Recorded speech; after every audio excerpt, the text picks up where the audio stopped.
Social media వలన చాలా లాభాలు ఉన్నాయి.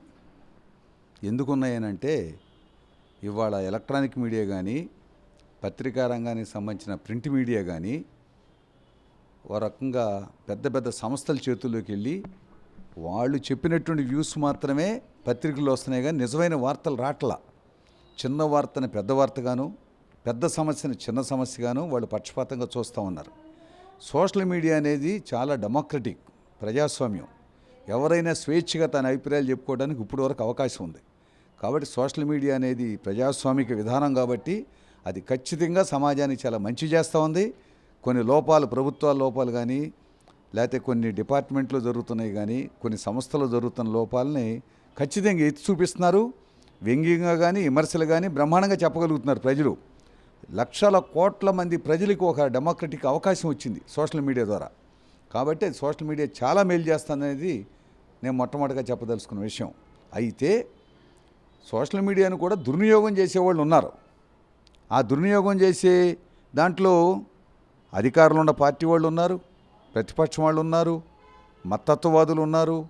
అబద్ధాలు, అసత్యాల కోసం అది దీని ఒక ఫ్యాక్టరీలాగా పెట్టి కొంతమంది అయితే పదే పదే తప్పుడు వార్తల్ని చేసేవాళ్ళు ఉన్నారు.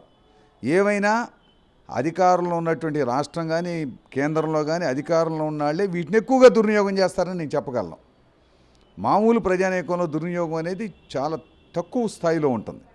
వీళ్ళు అధికారం అనే పీఠం చుట్టూ తాము నిలబడాలి కాబట్టి, ఎదుటి వాళ్ళ మీద అనేక నిందలేయాలి కాబట్టి వాళ్ళు ఒక రకంగా సోషల్ మీడియాలో కొన్ని విభాగాలను పెట్టి ఎవరన్నా ఒక మంచి కామెంట్ చేస్తే కూడా దాని వెంటనే బూతులతో సహా అన్ని రకాల ఇవి పెట్టి చేస్తూ ఉన్నారు. ఇక ఇండివిజువల్గా అంటారా, అక్కడ ఇక్కడ బాధితులు అంటారా, అక్కడ ఇక్కడ ఎక్కడన్నా అభిప్రాయాలు చెప్పినప్పుడు కొన్ని రాంగ్స్, పొరపాట్లు ఉన్నాయి. వాటిని సరిచేయాలి. దానికి ఒక మెకానిజం గవర్నమెంట్ ఏర్పాటు చేయడం కూడా నమ్మకం లేదు మాకు. ప్రజల్లోంచి మాజీ జడ్జిలు కానీ, రిటైర్ అయిన వాళ్ళు కానీ, అధికారులు ఉండాలి కానీ ఏదైనా పెట్టి రాంగ్గా వ్యక్తిగత దోషణలతో రాంగ్గా వెళ్ళే వాటి మీద మాత్రం చర్య తీసుకోవచ్చు తప్ప మళ్ళీ డెమోక్రసీని చంపేయకూడదు. సోషల్ మీడియా లేకపోతే అసలు అభిప్రాయాలు అనేవి వ్యక్తం కావు. కాబట్టి సోషల్ మీడియా అనేది చాలా మంచిది. జరిగే తప్పులు చాలా తక్కువ, వేగవంతమైన సమాచారం ఇస్తున్నాయి. వాస్తవ విషయాలని ప్రజల్లోంచి వస్తుంది కాబట్టి వాస్తవమైన సమాచారం ప్రజల్లోంచి వస్తుంది. ప్రభుత్వం తీసుకునే నిర్ణయాల మీద కూడా వాళ్ళు అనేక ఆధారాలతో, అనేక వేల మంది మేధాశక్తితో వస్తున్నటువంటి అంశాలు కాబట్టి చాలా క్రియేటివ్గా ఉంటాయి కొన్ని. అయితే ఈ రోజుల్లో మహిళలు కూడా మిస్ అవుతున్నారు కదా సార్ సోషల్ మీడియా వల్ల. అంటే ఒక ట్రాప్లో పడిపోతున్నారు. అంటే ఫేక్ న్యూస్లో చెప్పడం కానీ, ఇక్కడ ఇది ఉందని అది చెప్పడం వల్ల మహిళలు కూడా రాష్ట్రంలో చాలామంది మిస్ అవుతున్నారు. వీటికి ఈ చర్య తీసుకుంటే ఇలాంటివి జరగకుండా ఉంటాయి అని చెప్తాను. ఏం చెప్తాను? అది చాలా తక్కువ స్థాయి. మొత్తంగా ఎప్పుడు కూడా 100గా తీసుకోవాలి. సోషల్ మీడియాలో ఏం ప్రచారాలు జరుగుతున్నాయి, ఏం అభిప్రాయాలు వ్యక్తం చేస్తున్నారు అన్నప్పుడు 95% మంచి విషయాలు సాధారణ ప్రజల నుంచి అభిప్రాయాల వ్యక్తీకరణ జరుగుతున్నాయి. ఒక 5%లో మాత్రం అది ముందస్తుగా ఏర్పాటు చేసుకున్న వాళ్ళ నుంచి జరుగుతున్నది. పైగా అధికార పార్టీలో ఉన్నటువంటి వాళ్ళు చేస్తున్న దాంట్లో నుంచి కొంత ఉంది.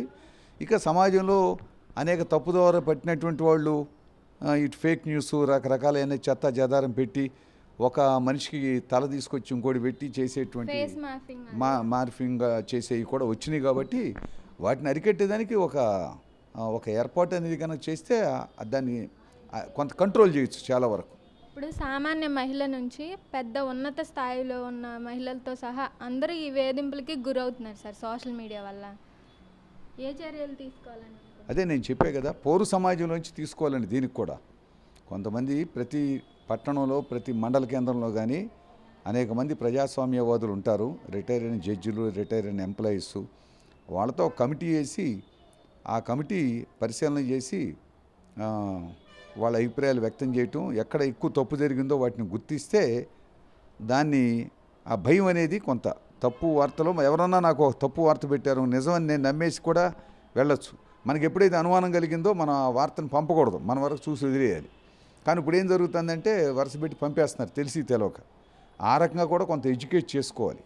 కాబట్టి దానికి నిఘా కమిటీలని పెట్టి చేయాల్సింది తప్ప సోషల్ మీడియానే మొత్తం దుర్వినియోగం అయిపోతుంది అని చెప్పి పెడితే డెమోక్రసీని మాత్రం చంపేయటం అవుతుంది. ఖచ్చితంగా సోషల్ మీడియా చాలా పాజిటివ్ పాత్ర. అందులో మన భారతదేశం వెనకబడి దేశం, అందరూ చదువు సంఖ్యలు తక్కువ, కానీ సోషల్ మీడియా అనేది మాత్రం అందరూ ఇవాళ ఉపయోగించుకుంటున్నారు. తన అభిప్రాయాలు అవసరమైతే ఇంగ్లీష్లో తెలుగులో టైప్ చేసే విధానం, వాయిస్ ద్వారా నుంచి రిటర్న్గా వచ్చే విధానం ఉంది కాబట్టి వాయిస్ మెసేజ్లు కూడా బ్రహ్మాండంగా పెట్టగలుగుతున్నారు. కాబట్టి పాజిటివ్ అంశమే ఎక్కువ ఉంది. కొన్ని లోపాలు ఉన్నాయంటారు. ఇక్కడేంటి జ్యుడిషియల్ వ్యవస్థ దగ్గర నుంచి అధికార వ్యవస్థ దగ్గర నుంచి అన్నింటిలో ఉన్నాయి లోపాలు. మరి వాళ్ళందరినీ ఏం చేస్తున్నారు? అందుకని సోషల్ మీడియాలో తప్పులు సవరించే విధానంగా ఉండాలి. దాని యొక్క ప్రజాస్వామిక విధానాన్ని మాత్రం ప్రభుత్వం కాపాడాలి. అది కూడా లేకుండా చేస్తే ఏమవుతుందంటే ప్రజలకి అసలు ఏమీ అభిప్రాయాలు చెప్పే అవకాశం ఉండదు.